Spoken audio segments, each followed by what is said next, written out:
தற்போது கிடைத்துள்ள அண்மை செய்தி. பாஜகவை சேர்ந்த ஒருவரை சபாநாயகராக தேர்வு செய்வதில் நட்டா மற்றும் அமித்ஷா உறுதி என தகவல் வெளியாகியுள்ளது. தெலுங்கு தேசம் கட்சிக்கு சபாநாயகர் பதவியை கொடுப்பதில் விருப்பம் இல்லை என்ற தகவலும் வெளியாகியுள்ளது. தெலுங்கு தேசம் கட்சிக்கு சபாநாயகர் பதவியை கொடுக்க பாஜக தயாராக இல்லை என்ற தகவலானது தற்போது வெளியாகியுள்ளது. கூடுதல் விவரங்களோடு நமது செய்தியாளர் ராஜேஷ் இணைகிறார். வணக்கம் ராஜேஷ், மேலும் விவரம். வணக்கம். சபாநாயகர் பதவி கேட்டு தெலுங்கு தேசம் கட்சி தொடர்ந்து பாஜகவிடம் கோரிக்கை வைத்து வந்த நிலையில் சபாநாயகர் பதவி கிடையாது என பாஜக கைவிரித்திருக்கின்றது. சபாநாயகர் பதவியை நம் காலையிலிருந்து குறிப்பிட்டு வரும் மிக மிக ஒரு முக்கியமான பதவியாக இந்த முறை பார்க்கப்படுகிறது.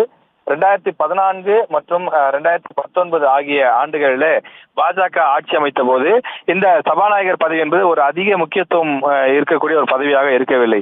அதாவது ஆளும் கட்சியை சேர்ந்தவர்களே சபாநாயகராக இருந்தாலும் கூட ஒரு பெயரளவுக்கான ஒரு பதவியாக இருந்தது. ஒரு மற்ற அமைச்சர்களுக்கு இருக்கக்கூடிய ஒரு கேபினெட் அமைச்சர்களுக்கு இருக்கக்கூடிய ஒரு பெரிய பதவி போல கிடையாது. அந்த அவை நடக்கும் போது மட்டும் அவருடைய கை ஓங்கியதாக இருக்கும்.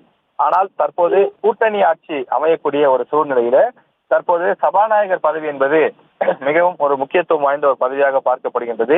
பல்வேறு அதிரடி திருப்பங்கள், காய் நகர்த்தல்கள் நடைபெறும் போது இந்த சபாநாயகர் பதவி முக்கிய பதவி வகிக்கும் என முக்கியமான ஒரு ரோல் பிளே பண்ணக்கூடிய ஒரு விஷயமாக இந்த சபாநாயகர் பதவியில் இருப்பவர்கள் கை ஓங்கும் என எதிர்பார்க்கப்படுகிறது. எனவே அதனை முன்வைத்துதான் தெலுங்கு தேசம் கட்சி, சந்திரபாபு நாயுடு அவர்களுடைய கட்சியானது தொடர்ந்து காய் நகர்த்தி வந்தது. சபாநாயகர் பதவியை பெற்றுவிட வேண்டும் என்று அவர்கள் கோரிக்கை வைத்து வந்தார்கள்.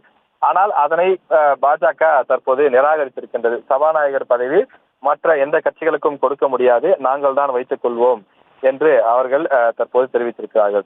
தெலுங்கு தேசம் கட்சிக்கு சபாநாயகர் பதவியை கொடுக்க பாஜக தயாராக இல்லை என தகவல் வெளியாகி இருக்கிறது. பாஜகவை சேர்ந்த ஒருவர் தான் சபாநாயகராக தேர்வு செய்யப்படுவதில் நட்டா மற்றும் அமித்ஷா ஆகியோர் உறுதியாக இருப்பதாக நமக்கு தகவல் கிடைத்திருக்கின்றது.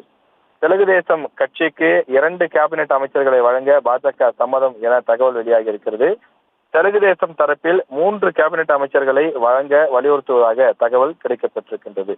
அதே போல 2 அல்லது 3 இணை அமைச்சர் பதவிகளும் தெலுங்கு தேசம் கோருவதாக தகவல் வெளியாகி இருக்கக்கூடிய நிலையில் பாஜக தொடர்ந்து அதிலே குறைப்பதற்கான அந்த நெகோசியேஷன் என்று சொல்லக்கூடிய அமைச்சர்களை குறைத்து வழங்குவதற்கான அந்த பேச்சுவார்த்தையில ஈடுபட்டு வருவதாக தெரிய வருகின்றது.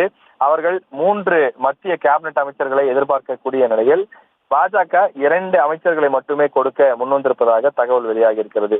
மற்ற அமைச்சர்கள் ஒரு சில கட்சிகளுக்கு பிரித்து கொடுத்துவிட்டு மற்ற பெரும்பான்மை அமைச்சர்களை தங்கள் வசமே வைத்துக் கொள்ள பாஜக திட்டமிட்டிருப்பதாக தகவல் வெளியாகி இருக்கிறது. ஏற்கனவே பல அரசியல் நோக்கர்கள் தெரிவிக்கக்கூடிய கருத்து, அமித்ஷா, நட்டா போன்றவர்கள் அரசியல் கணக்கீடுகளை துல்லியமாக சாதுரியமாக வகுப்பதிலே சிறந்தவர்கள். அப்படிதான் கடந்த 10 ஆண்டுகளில் வகுத்து பாஜக ஒரு பிரம்மாண்ட கூட்டணி அமைத்திருந்தாலும் கூட தனிப்பெரும்பான்மை பெற்று ஆட்சி அமைத்து வந்தார்கள். பல்வேறு அரசியல் நகர்வுகள் நடைபெற்ற போதும் காய் நகர்த்துவதிலே அவர்கள் வல்லவர்கள் என்று அரசியல் நோக்கர்கள் குறிப்பிடுகிறார்கள். எனவே அந்த வகையில் தேசிய ஜனநாயக கூட்டணியில் மற்ற கட்சிகள் கூடுதல் இடங்கள் பெற்றிருந்தாலும் கூட அந்த கட்சிகளுக்கு குறைவான இடங்கள் கேபினெட் அமைச்சர்கள் கொடுத்துவிட்டு அதிக இடங்களை பாஜகவே வைத்துக் கொள்ள காய்களை நகர்த்தி வருகிறார்கள்.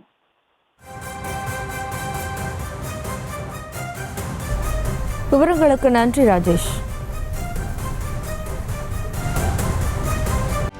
செய்திகளை உடனுக்குடனும் துல்லியமாகவும் தெரிந்து கொள்ள சப்ஸ்கிரைப் பண்ணுங்க.